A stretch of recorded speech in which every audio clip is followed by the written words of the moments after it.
Hi, everyone. Thank you for joining us for another eMarketer Tech Talk, where we host amazing guests from all areas of media, ad tech, and MarTech. I'm Jeremy Goldman, Senior Director of Client Briefings at eMarketer, and today we are going to be discussing the steps and strategies technology brand HP took to activate insights in a data warehouse to acquire and nurture more customers profitably.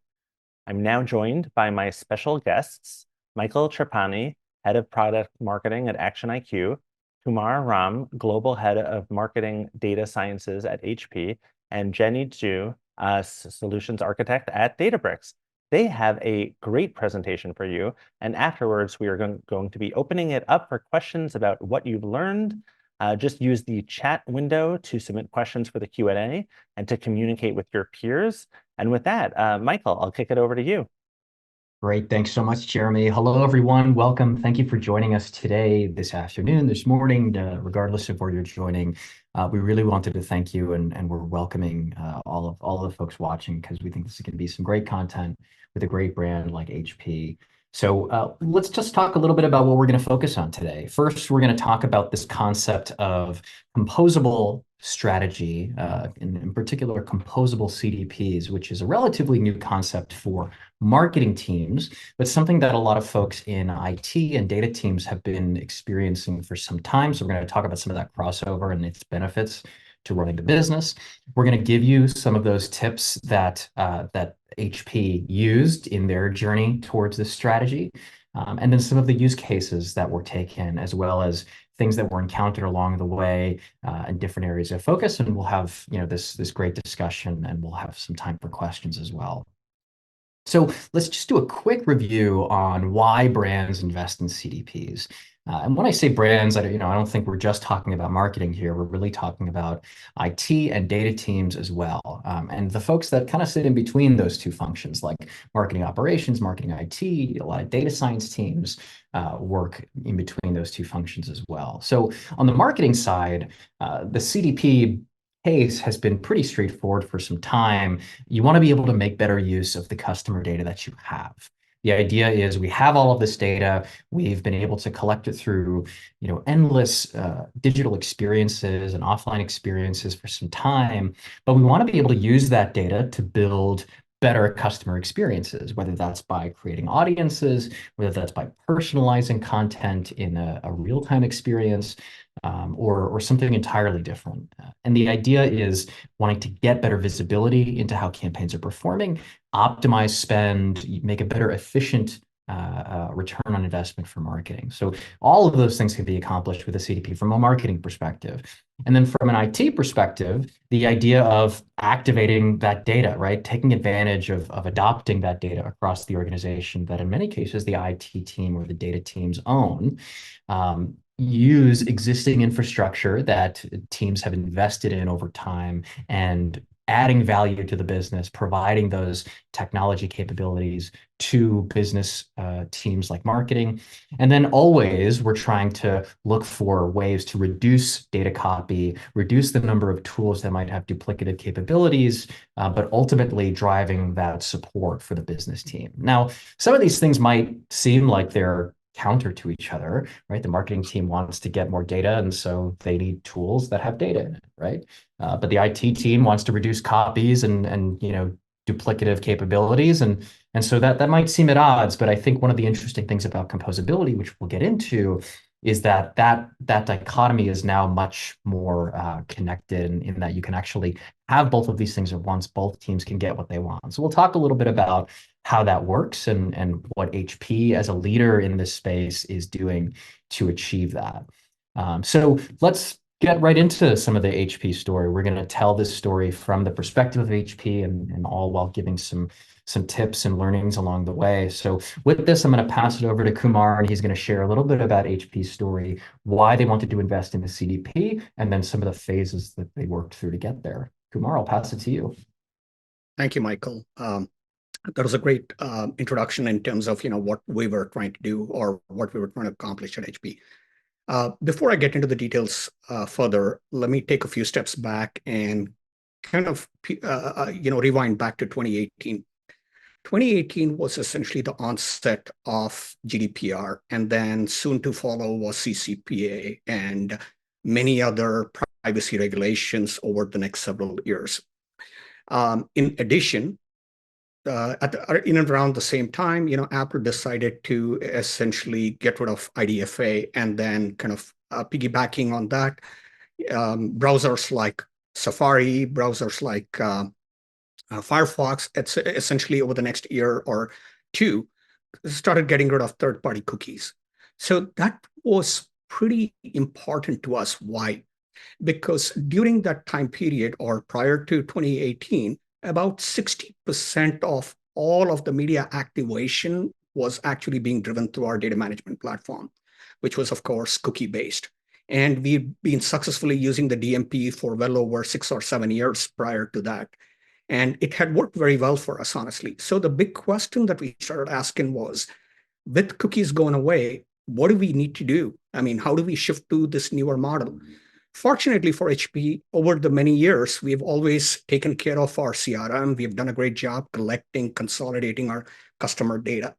But has it been put to adequate use when it comes to marketing or marketing acquisition? Outside of email, I can say, we weren't necessarily using our CRM well enough. So we saw this great opportunity in and around the same time to say, okay, what if our acquisition, retention, growth marketing initiatives actually shifted to using our CRM data as opposed to just relying on cookie-based data? So that was question number one. The second thing is we also noticed that about 50% of our entire CRM wasn't even being touched. 50% of the consented data, to be more specific. And then more and more, we needed better targeting capabilities when we talk about SMB, B2B.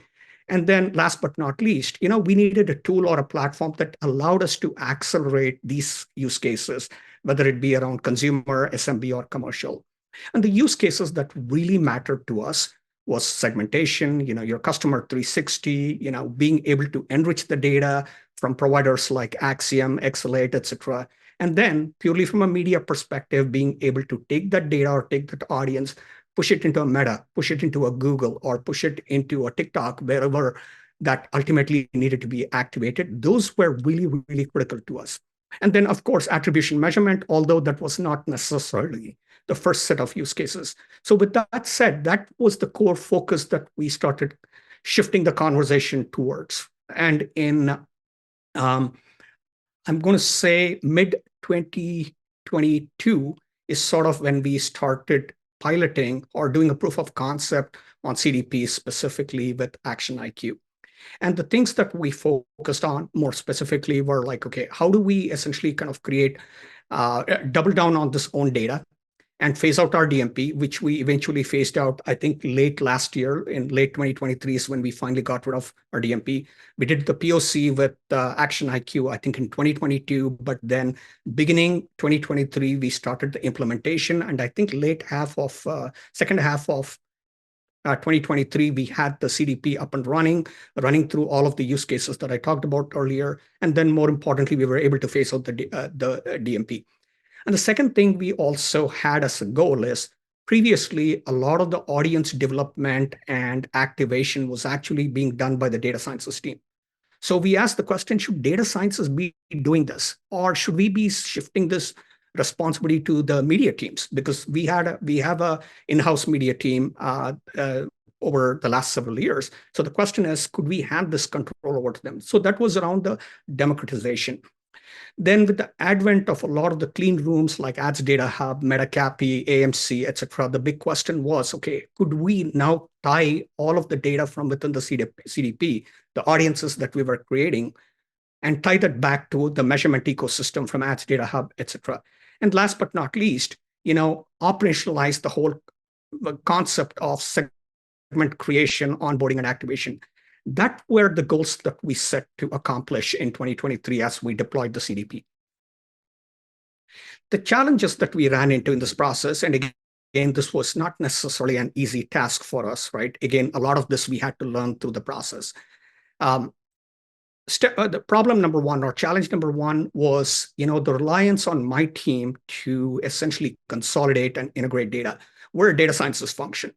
So should data scientists be sitting and consolidating data, or should that be IT's job, right? I think a lot of you might actually look at it. I mean, why are data scientists sitting and consolidating data? But unfortunately, the use case for us back then, 2 years back, was that we needed an asset or a platform that allowed us to do this right out the gate. But our IT organization wasn't essentially ready for us to be able to kind of create those building blocks. The second thing that we also noticed when we created the first version of the CDP is latency when it came to consent. Because if the data sciences organization is sitting and creating data or consolidating data from within our internal assets, pushing it to ActionIQ for it to be segmented and then pushed over to media, then there is a latency that is involved in creating, pushing, consolidating, integrating all of those steps. So that was another big issue. Many a times we ran into this issue where the consent data would come in late, and our campaigns would have to stop as a result because we didn't have the latest and the greatest consent data. And the last piece that I think we ran into as a limitation during this process of setting up the CDP was the use cases. We started off with our registration data. We added our support data. Those were the two big pieces of data that we were able to bring into the CDP. But then we started asking the question, hey, should I not be bringing in our .com data? Should I not be bringing in our telemetry data? And these were massive assets in themselves. So the big limitation that we ran into is the use cases that we were able to construct out of version 1 did not allow us to activate on the full span of data that we had, but just a few use cases. So that was a huge learning. That was a huge challenge that we ran into. Surely, I think some of these might be relevant to many organizations. But for us, the struggle that we ran into is we needed an asset that we could rely on right out the gate, especially with the DMP going out. Was IT ready to kind of bring the data that we needed at the same time? So fortunately for us, late last year or late 2023, there was massive investments from our IT organization in shifting our internal data to Databricks. And this was a huge, huge accomplishment for IT. And that actually gave us a huge opportunity to now piggyback off the data more easily. And I'll let Jenny talk about this further in terms of how this capability could potentially be utilized by other organizations. Great, thanks, Kumar. So I think it would be helpful to just quickly level set on what Databricks is and what does Databricks do.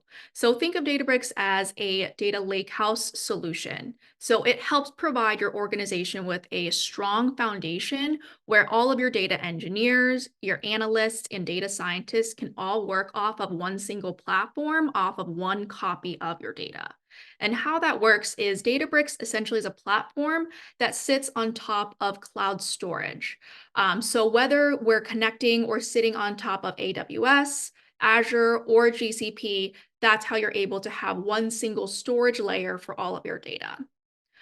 Then on top of that, all of your data assets, your users, workspaces, etc., are all centrally governed and secured with a native tool to support things like access control lists, permissioning, data encryption, data sharing, and much more. And lastly, what this platform does is it supports all of your various data teams initiatives, right? So from running and writing your different SQL queries, creating visualizations and dashboards, to ingesting data with robust, easy-to-use ETL tools, leveraging the support we have for streaming and batch use cases, and lastly, the ability to create AI and ML models for your predictive insights all live within one single platform. So the data lakehouse solution enhances collaboration while still reducing silos across your various data teams. So with that, we'll talk a little bit more about the value that comes with leveraging Databricks. So like I mentioned before, it starts with building that strong data foundation, right? Your data engineers who own the ETL or ingestion process are cleaning and transforming all of that data so that anyone else, any other teams that use it are always going to be using the most up-to-date and the highest quality data sets. From that point on, your analysts, your data scientists, whatever data teams want to leverage that data can take advantage of the already prepped data so that they can just focus on how to accelerate and innovate their own use cases. So an example here are your analysts are only running queries and dashboards off of the freshest set of data, and your data scientists are able to create the most accurate predictive insights for things like product recommendations or even likelihood to churn. So this really helps expand how you want to define your customer 360 view, which is going to be a key benefit of working with Databricks and ActionIQ together. The last piece here is because Databricks is a general platform solution and it's very open, it's easy to connect and share all of your data and insights with other tools. Obviously, CDPs being one of them, but not limited to that. It also includes integrating and sharing with data experience platforms, digital marketing automation tools, data clean rooms, retail media networks, and more. I think the last piece is super important to many marketing organizations. And again, HP sees a tremendous amount of value in this. If we think about creating audiences or segments within a CDP and pushing those audiences to a platform like Meta or a platform like Google, you already have existing connectors to solve for that. But more and more, as a result of newer privacy regulations, one of the things that's becoming more and more important is transacting via data clean rooms. And this is sort of where the expansiveness of what we can do with a combination of ActionIQ plus Databricks actually is so much more important to marketing organizations like us, is we get the value out of both of these assets where you could create the audiences and more importantly, push it to a target destination in-room interface constructed via Databricks. That's huge. Yeah, it's a great point. And I think that it's a nice transition into phase two because we did a lot of setup as far as what the goals were for HP starting down this journey. And I think it was very quick when the HP team realized that in order for them to fulfill the goals that they had around activating all of this data, transitioning away from a third-party cookie based targeting for acquisition and growth into a more owned data, first-party data strategy, and all of the changes that come with that. By the way, this is something that basically every acquisition marketing team is dealing with today, or maybe has dealt with over the last year. So it's a really timely conversation. And I think it leads into this concept of composability. And I think a lot of people, we've said this enough now, and I think it's a good time to answer this question of, what is a composable CDP? How does a CDP fit into this world where we're saying we have this central store of data that IT is going to heavily invest in? We also have this business-friendly user experience that allows the democratization of data over here in the marketing technology stack. How can those two things not just talk to each other, but be extremely integrated to the point where it's not just integration, they're literally the same function. And that's what a composable CDP is. It is effectively, if you want to break it down to a single definition, it's this idea of taking a CDP and decoupling the user interface that the business team uses from the data storage and compute. The idea of using the cloud data warehouse, in this case, Databricks, as the source of truth for all of your data, but having a native query pushdown from the CDP interface that maps directly to that store of data, in this case, Databricks.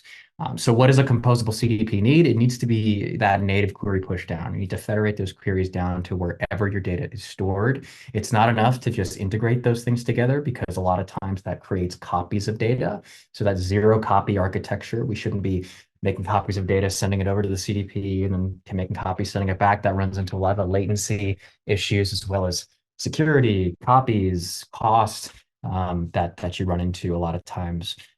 It should be agnostic to warehousing. The idea that all of your data lives exactly in one place and everything's clean and ready to go, certainly from the enterprise perspective, is not always active. And as much as we aspire to that as we go, and we do, the practical realities is really valuable to have that agnostic, avoiding things like vendor lock-in.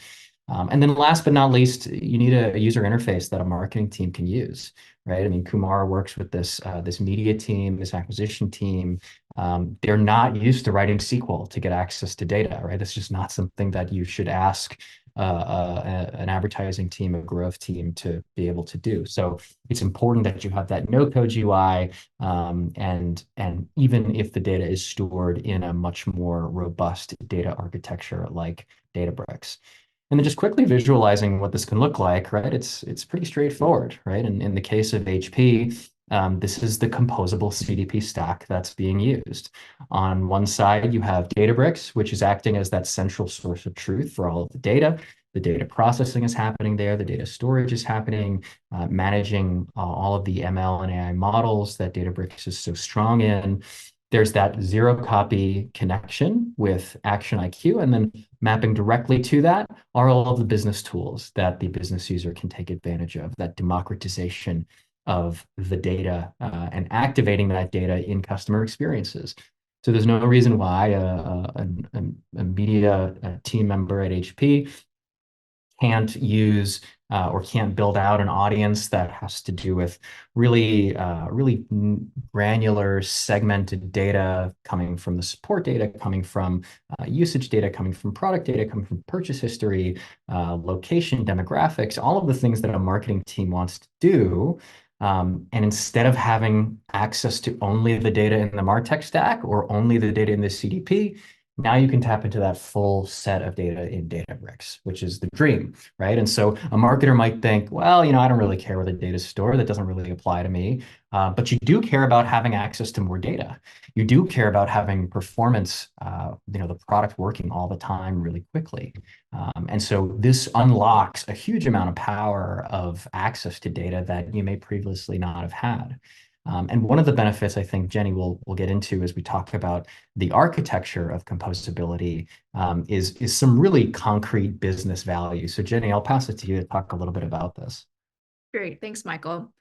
So yeah, to Michael's point, what are the main benefits of going the composable route? So the first one being you're increasing your organization's optionality, right? You're able to determine what are the right tools to highlight and prioritize the most important needs and requirements for your organization.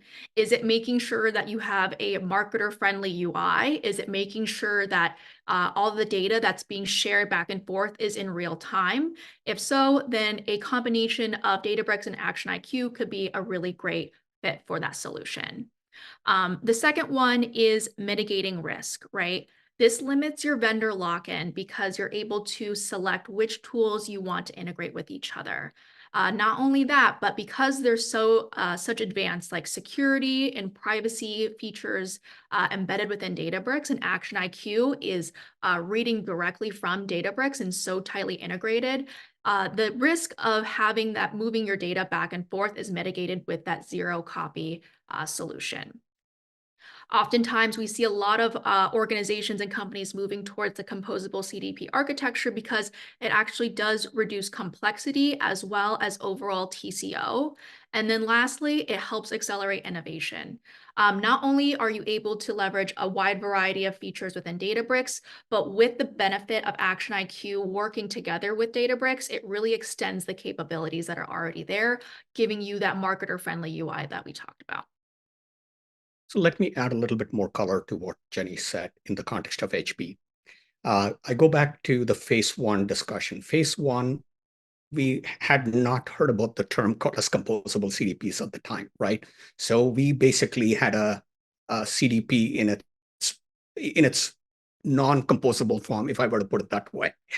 In that model, one of the things I touched upon is the data sciences team had to do the heavy lifting of moving data from our internal assets to the CDP.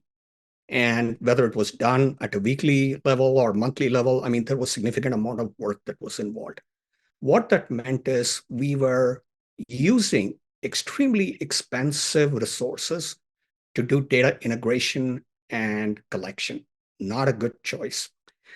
Second problem that I think Jenny talked about is mitigating risk, right? Now, think about latency, especially when you talk about consent data. And I hit upon this earlier. If we brought in consent data at the end of every given week, then in essence, if I were to run a campaign the following Thursday or the following Friday, my data is already 4 or 5 days old. And that is not necessarily the helpful when you talk about campaigns that needed to go live in like a span of day or two. So that was issue number one. How could we mitigate that risk? And the third piece was, the use cases. As I hit upon this earlier, initially our focus was just on using our registration data and our support data.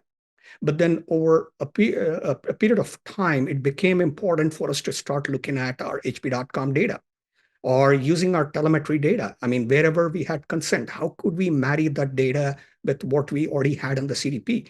And the answer there was not having to move the data or make multiple copies of it. So this is sort of the key value prop that Databricks brought in. Thankfully for us at HP, we had our IT organization already creating the building blocks by moving all our customer data into Databricks. All that we had to do was layer in the ActionIQ CDP on top of it using its composable architecture. Yeah, it's great. And I'm sure there's a lot of folks out there that are nodding their heads because they understand the challenges and this very real problem. I think there are probably others that maybe were unaware of the pain points that might come on the data side of these types of transitions. And we know marketers have ambitious goals of making the most data-driven decisions, the most data-driven customer experiences as they can.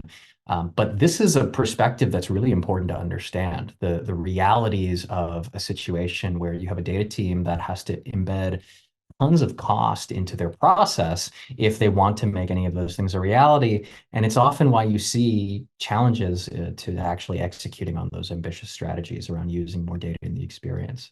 So it's critical to empathize with, I think, the what data teams want and the things that they have to consider in order to make the goals of a marketing team, an acquisition team, a media team a reality. So let's talk about some of the options that were in front of HP and in the various stages. So I think Kumar talked a little bit about the different phases and where we started. And so I think when people think about the various versions of composability, it's really simple to break it down into three different categories. The first is a lot like what a traditional CDP looks like, where the data is stored within ActionIQ. Maybe it's integrating into a data lake or in this case, Databricks, to make copies of that data and send it over, right? It's easy for us to think about integration as like, bidirectional, both talking to each other, both really kind of staying in sync. The reality of integrations, especially as it relates to data integrations, is we're really talking about one system. In order to get it from one system to another, it's making a copy of that data and shipping it off to another system. And so that's what a traditional CDP has done, has been doing for the last several years. The second option is this concept of hybrid. And I'll touch on that in just a second. I'll focus on this third option beforehand. This third option is where all of the data is stored within that central source of data, in this case, Databricks. That example that I gave around composable, we're decoupling the data storage and compute from the UI. That's what's happening in that all-in data lake option.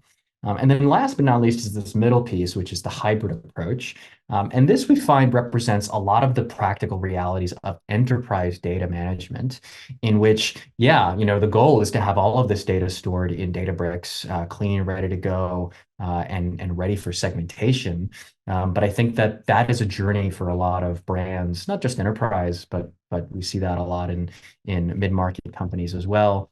And that some data might live in other places. Some data might be suited for being stored in ActionIQ. Some data might live in legacy systems that you want to keep there, or maybe that are on the roadmap for transition down the road, but you want to get started now. And so this is a really important type of distinction to make or a decision to make as far as where you want to go, but also that you don't have to kind of hold yourself back and wait until everything's ready to go. You can get started with your use cases right away. And it was an approach that HP took, and I think to their benefit. And I can add a little bit more color there, Michael. when we think about the hybrid aspect of it, right, there is always going to be enterprise-owned data that needs to be secure, like your consent or telemetry, which needs to be protected, etc. So typically, these would live in a Databricks-like environment constructed and managed by IT.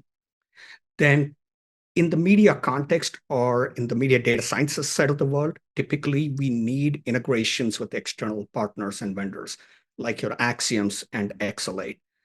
Does it mean that we have to take all of this, the third-party data that we collect from our partners and push it into an enterprise CDP? In theory, it could be done, but is that an efficient way of processing data?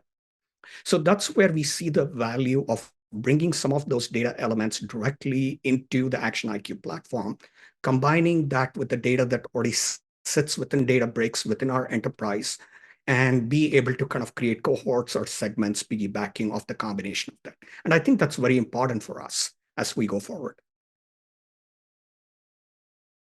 So the proof of concept that we ran earlier this year, I think at the beginning of this year to be more specific, using the hybrid approach, some of the data that I saw coming out of that was absolutely surprising. First thing is the performance. I was concerned kind of going into this conversation, okay, hey, if data is going to be federated and sitting in a Databricks platform and part of the data is going to be sitting with an ActionIQ, what does that mean from a performance perspective?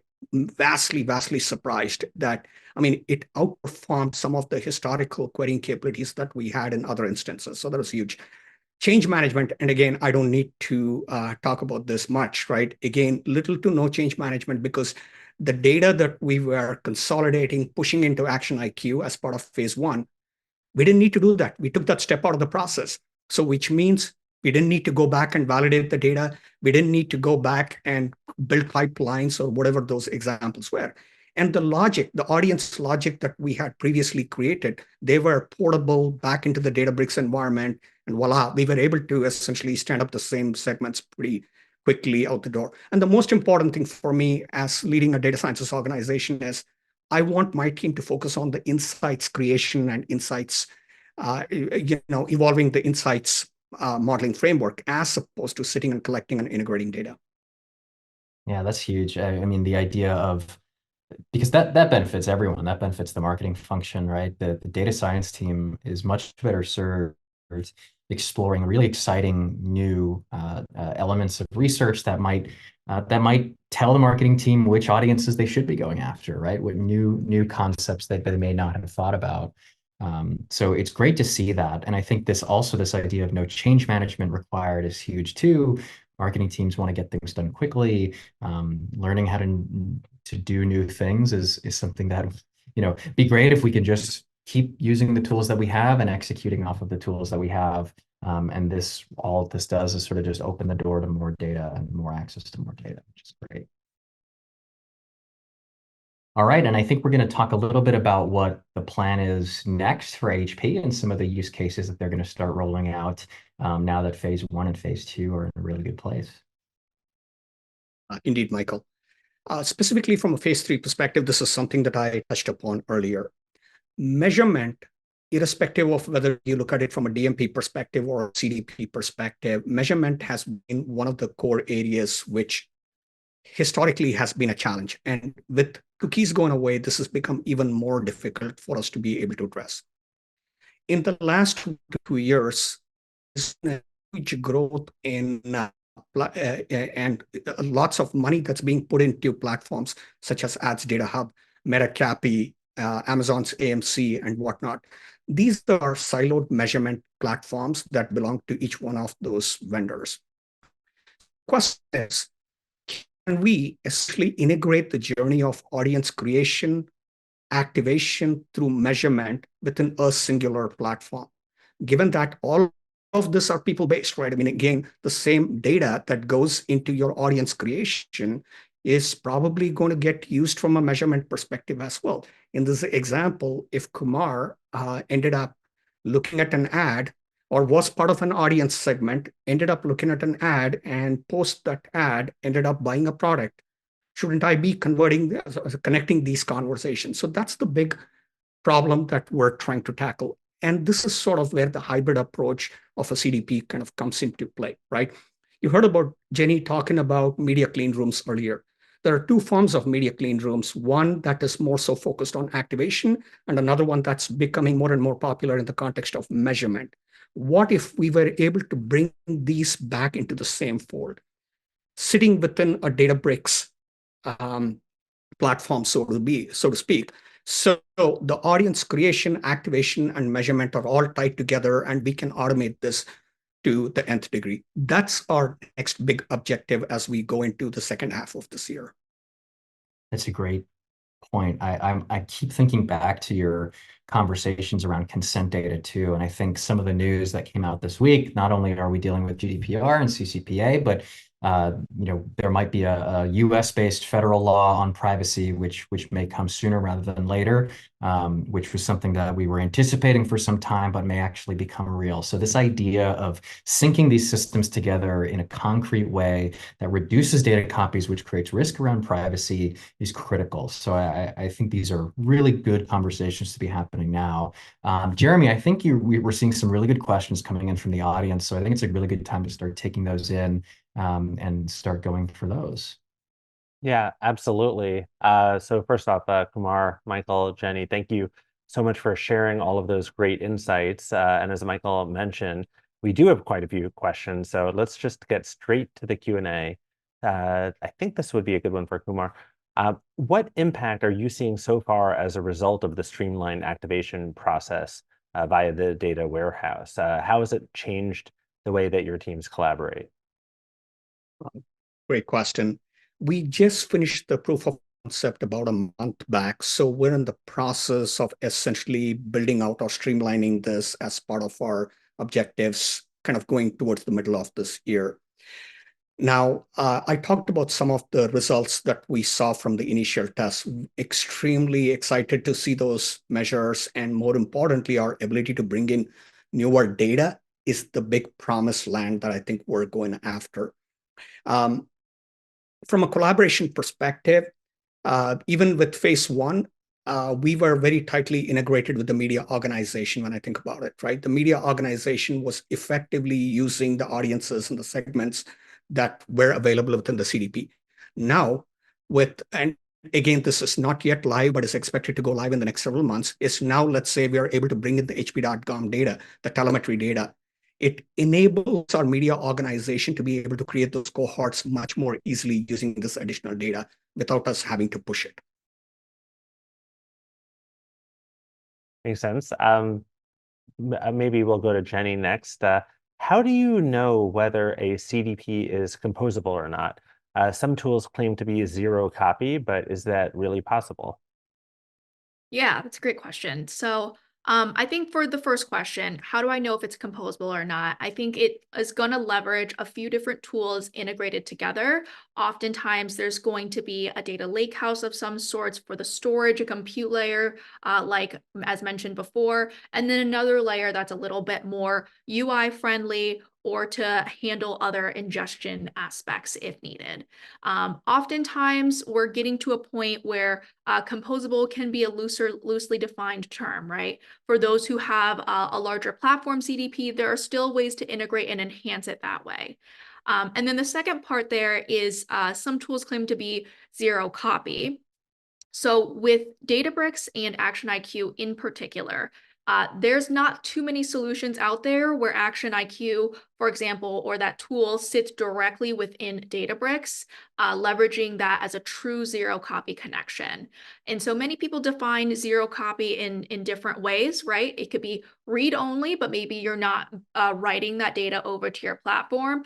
But in terms of true zero copy, this particular solution and integration really touches on that. I think this might be a good one for Michael or perhaps Kumar.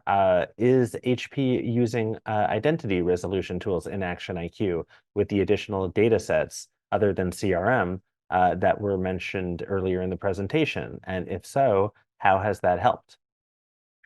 As of today, Jeremy, we have not yet used those, but again, the expectation is to be able to kind of integrate those as we go into the second half. But as of today, we don't.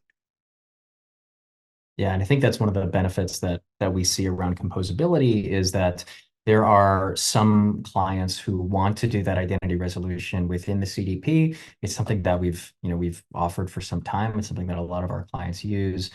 But some clients want to manage that in a different tool, right? If they want to use maybe a third-party data provider that might have some identity resolution capabilities built in, and they want to do that somewhere else. Some folks want to do identity resolution in the warehouse.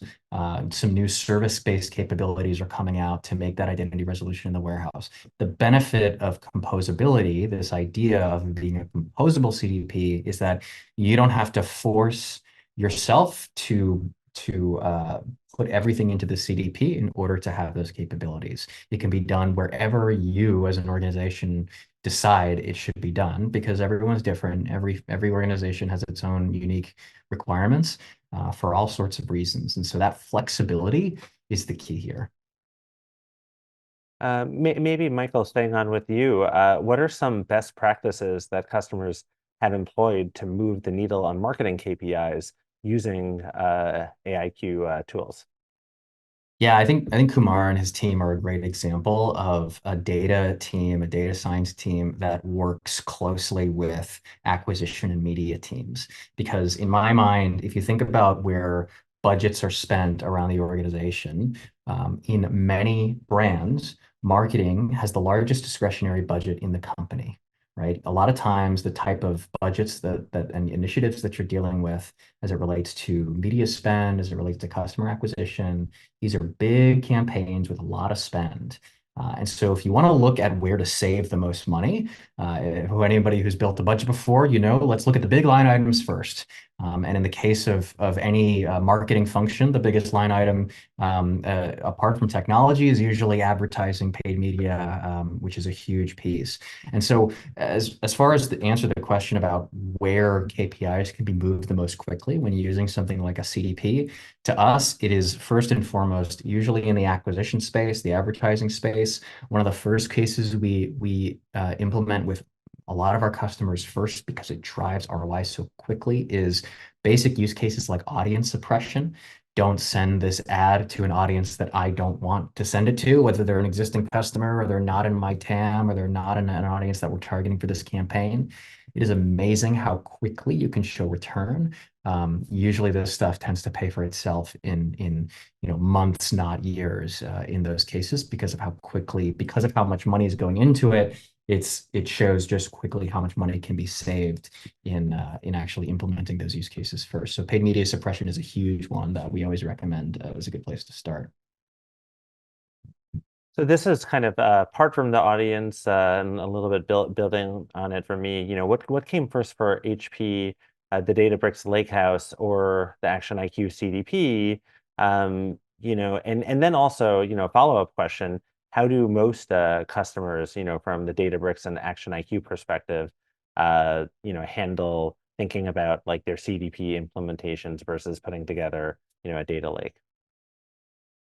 For us, the CDP came before the data lakehouse. And the reason being, we were in the process of phasing out our DMP.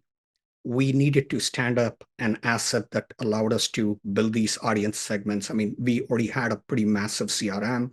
Piggybacking off that, we needed to be able to construct audiences. Being able to push that into our media platforms was an absolute necessity. But I think this is sort of where collaboration or partnership with IT is super critical. And we had some of the best partners here at HP. And again, it kind of dates back to me joining here at HP. I mean, the first set of people that I ever worked with was in the IT organization, and we continue to still partner very well.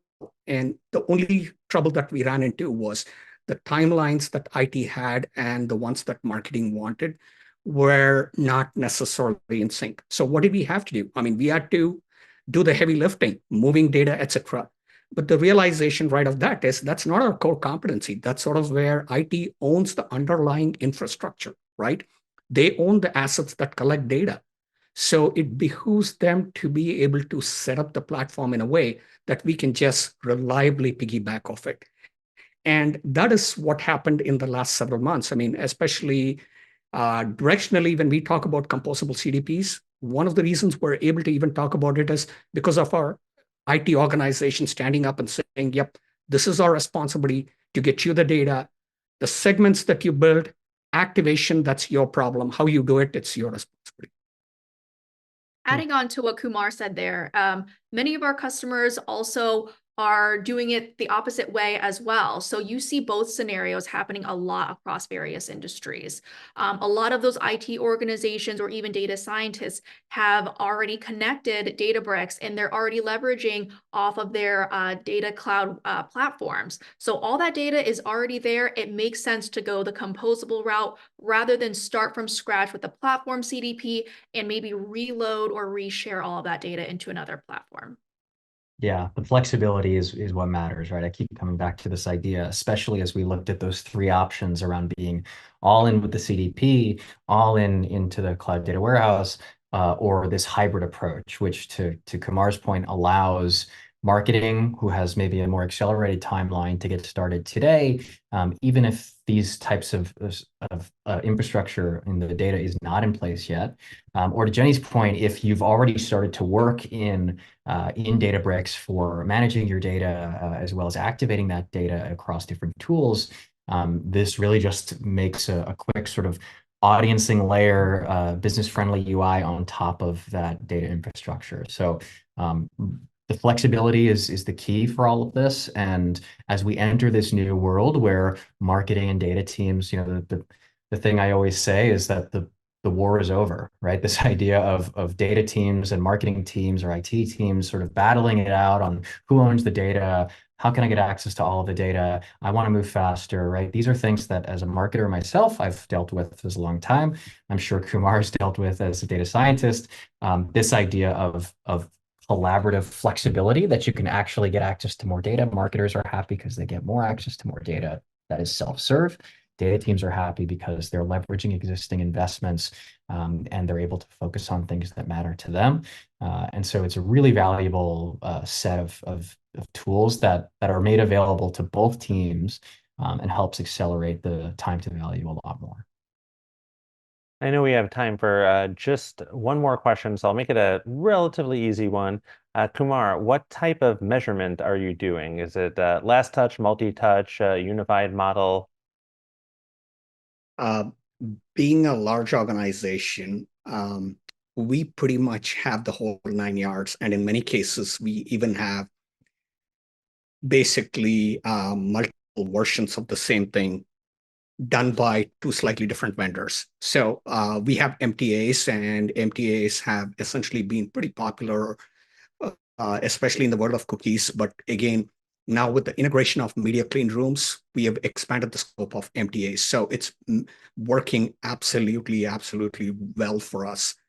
The second thing is we have MMMs that are built, are homegrown, and we've had those for several years now. We continue tweaking that with recency and whatnot from the MTA. So that's the second part. And the third piece is we also engage with external agencies or companies to help build brand models for us. So basically three different things that we kind of use that allow us to evaluate, where our media dollars are being spent, effectiveness of those media dollars, where should we be optimizing, and more importantly, in the long run, where should we be putting our media dollars? I think we can, address one or more of these questions using the combination of methodologies that we have.